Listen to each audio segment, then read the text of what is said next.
So since this is our Christmas special, we have a poem that a fan has written for us. And it was a magical poem.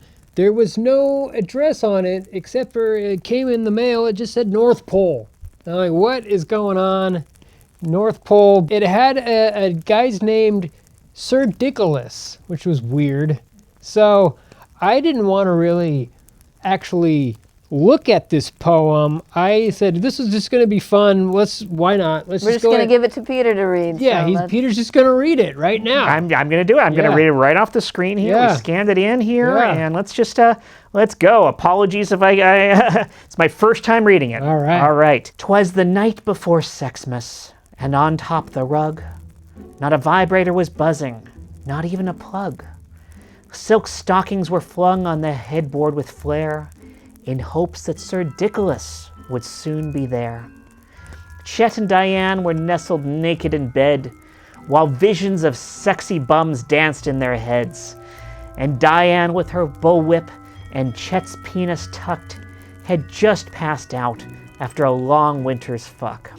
When out on the porch, they heard such a splatter, like a large man emptying his bladder.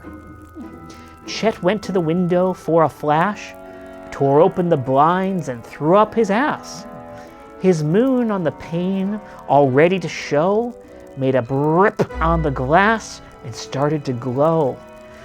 When what to Chet's male-gazing eyes did appear but a purple Bentley and 8 brawny man-deer.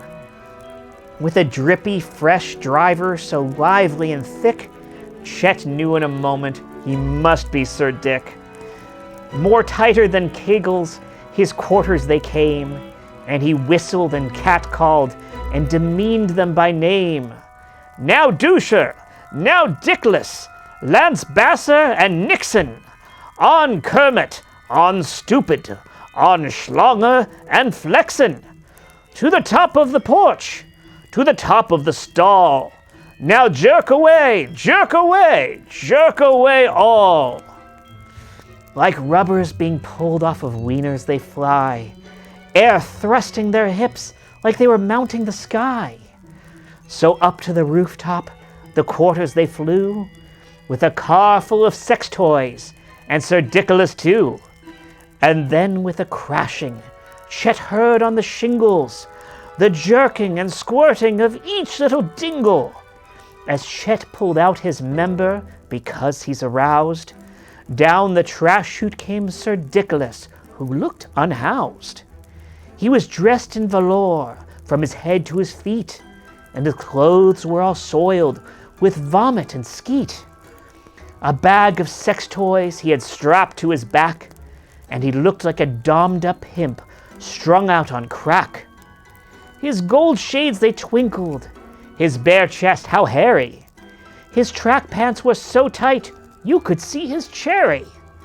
His large flap on his ass was tied up like a bow, and the coke on his nose was as white as the snow. The meth that he smoked made him missing some teeth, and the smell of his breath reeked of Cheetos and beef. He had a tight ass and a large round package that throbbed when he laughed, so it was never flaccid.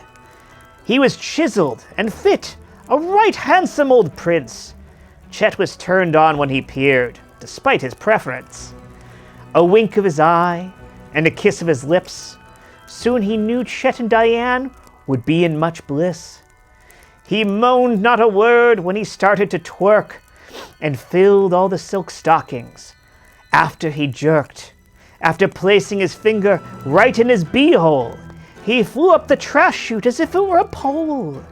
He jumped in his car and gave his crew some catcalls. They flew away like a rope was tied on their balls. But Chet heard him yell as he drove out of sight, "Happy Sexmas, y'all!